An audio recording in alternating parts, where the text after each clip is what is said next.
కష్టం వచ్చినా నష్టం వచ్చినా ఇబ్బందులు వచ్చినా ఏదొచ్చినా ఎదుర్కొని నిలబడ్డ నేను ఈరోజు మీ అందరి ఆశీర్వాదంతో తెలంగాణ రాష్ట్రానికి రెండవ ముఖ్యమంత్రిగా అత్యంత చిన్న వయసులోనే ఈరోజు ఈ బాధ్యత నాకు వచ్చింది. ఈరోజు నాకు ఏ చీకు చింత లేదు, ఏ వ్యసనాలు లేవు, ఏ అవసరాలు లేవు. నాకున్నదల్లా నన్ను ఆశీర్వదించిన ఈ సమాజానికి ఏదైనా చేయాలన్న తపన తప్ప నాకు అండగా నిలబడ్డ కుటుంబాలను వాళ్ళ బిడ్డగా ఈరోజు ఆదుకోవాలన్న ఆలోచన తప్ప నాకు ఇంకొకటి లేదు. ఇవాళ నేను ఆశిస్తున్నది మీ అభిమానాన్ని.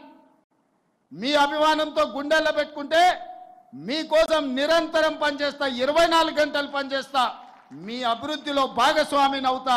మిమ్మల్ని ఏ విధంగా ఆదుకోవాలనో ప్రణాళికలు మీరు తీసుకొని రండి. ప్రభుత్వంలో ఆమోదింపజేసే బాధ్యత నాది. బతుకమ్మ చీరలు నేను ఎక్కువ విమర్శించదలుచుకోలేదు, కానీ ఇచ్చిన చీరలు తీసుకొచ్చి పొలాల గట్లల్లో పిట్టలను బెదరగొట్టడానికి కట్టడం తప్ప మా ఆడబిడ్డలు కట్టుకునే సందర్భం ఎక్కడన్నా ఉందా? కానీ మా నేతన్నల వృత్తి దెబ్బతింటుంది. వాళ్ళకు అంతకుముందు ప్రభుత్వం ఆర్డర్లు ఇచ్చింది, ఈ ప్రభుత్వం వచ్చింది అని ఆపితే అప్రతిష్ట పాలవుతామని చెప్పి మా ప్రిన్సిపల్ సెక్రటరీ గారు, మా ఎరావత్ అనిల్ గారు, అదేవిధంగా మా తుమ్మల నాగేశ్వరరావు గారు నా దృష్టికి వచ్చారు. నేను ఆలోచన చేసిన, నిజంగానే కుల వృత్తులను చేతి వృత్తులను అంతరించి పోనీయొద్దు, వాటిని కాపాడాలంటే ఏం చేయాలని ఆలోచన చేసి ఈ తెలంగాణ రాష్ట్రంలో 65 లక్షల మంది ఆడబిడ్డలు స్వయం సహాయక సంఘాలలో సభ్యులుగా ఉన్నారు. ఆడబిడ్డలకు ప్రత్యేకంగా చీర సారే పెట్టే సాంప్రదాయంలో ఒక్కొక్కరికి 2 మంచి చీరలను ఇద్దాం తుమ్మలన్న. 1,30,00,000 చీరలు మా పద్మశాలి సోదరులకు ఆర్డర్ ఇవ్వండి. ఖర్చు ఎంతైనా పర్వాలేదు, ఖర్చుకు వెనకాడకండి. ఆనాడు బతుకమ్మ చీరలకు 250 రూపాయలు ఖర్చు పెడితే నాకు తెలిసి ఈరోజు 500 నుంచి 600 రూపాయలు ఆ చీర మీద పెట్టుబడి పెట్టి ఈరోజు మనం 600 కోట్ల రూపాయల ఆర్డర్స్ ఈరోజు పద్మశాలి సోదరులకు ఇవ్వడం జరిగింది. కరెంటు బిల్లులు, బతుకమ్మ చీరల బకాయిలు, వేములవాడలో యాన్ డిపో, అదేవిధంగా మీకు సంబంధించిన బకాయిలను, ఇన్సూరెన్స్లను అన్నిటిని కూడా గత ఆగస్టులోనే మీ సమావేశానికి వచ్చినప్పుడు నిర్ణయం తీసుకోవడం జరిగింది. ఇక ఈరోజు ఈ సమావేశం బలహీన వర్గాలకి వేదిక మీద నుంచి మా పద్మశాలి సోదరులకే కాదు, బలహీన వర్గాలకు నేను విజ్ఞప్తి చేయదలుచుకున్నా.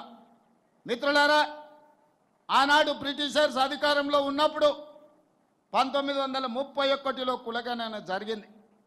1931లో కులగణన జరిగితే మళ్ళీ శ్రీమతి ఇందిరాగాంధీ గారు ఉన్నప్పుడు 1979లో బలహీన వర్గాలకు రిజర్వేషన్లు ఇవ్వాలి, వాళ్ళని ఆదుకోవాలని మండల్ కమిషన్ని ఆ రోజు కాంగ్రెస్ పార్టీ ఇందిరమ్మ రాజ్యంలో మన వాళ్ళు నిర్ణయం తీసుకున్నారు. మండల్ కమిషన్ దాదాపుగా 1990 నివేదిక వెలికి తీసుకొచ్చి ఆనాడు మొత్తం బీసీలు 52%, ఇంక్లూడింగ్ ముస్లిం మైనారిటీలు కూడా బీసీలలో ఉన్నారు, వాళ్ళకి 27% రిజర్వేషన్లు ఇవ్వాలి అని మండల్ కమిషన్ రికమెండ్ చేస్తే 27% రిజర్వేషన్ అమలు చేసింది కాంగ్రెస్ పార్టీ. బలహీన వర్గాలకు అండగా నిలబడ్డది కాంగ్రెస్ పార్టీ. అదేవిధంగా 2011లో సోనియా గాంధీ గారి నాయకత్వంలో దేశం మొత్తంలో కులగణను చేసిండ్రు. ఆ నివేదిక ఇచ్చే లోపల 2014లో ప్రభుత్వం మారింది. నరేంద్ర మోడీ గారు ప్రధానమంత్రి అయినారు.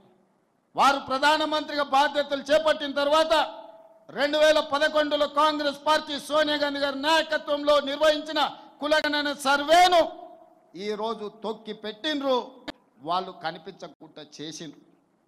అలాంటిది రాహుల్ గాంధీ గారు భారత్ జోడో యాత్ర సందర్భంగా బలహీన వర్గాల యొక్క కష్టాలను నష్టాలను చూసి కాంగ్రెస్ పార్టీ తెలంగాణ రాష్ట్రంలో అధికారంలోకి వచ్చిన ఎంబడే కులగణను చేస్తామని ప్రజలకు మాట ఇచ్చిండ్రు. బలహీన వర్గాలు గాంధీ కుటుంబాన్ని నమ్మిండ్రు. ఎందుకంటే తెలంగాణ ఇస్తామని చెప్పి ఎన్ని కష్ట నష్టాలు ఎదురైనా తెలంగాణ రాష్ట్రాన్ని ఇచ్చిన కుటుంబం, దేశానికి స్వతంత్రం తెచ్చిన కుటుంబం కాబట్టి రాహుల్ గాంధీ గారిని తెలంగాణ ప్రజలు నమ్మి ఆశీర్వదించిండ్రు. అందుకే ఈరోజు రాహుల్ గాంధీ గారి మాట ప్రకారం మొదటి సంవత్సరంలోనే తెలంగాణ రాష్ట్రంలో కులగణను పూర్తి చేయాలి అని పక్కడ్బందీగా పక్క రాష్ట్రాలలో అన్ని నిర్ణయాలను సమీక్షించి పక్కడ్బందీగా ఈరోజు తెలంగాణ రాష్ట్రంలో కులగణన చేసి దాదాపుగా 56.33% బలహీన వర్గాల లెక్క తేల్చినాం. ఇవాళ నేను లెక్క తేలిస్తే తప్పుల తడక అని కొంతమంది వితండవాదం చేస్తారు.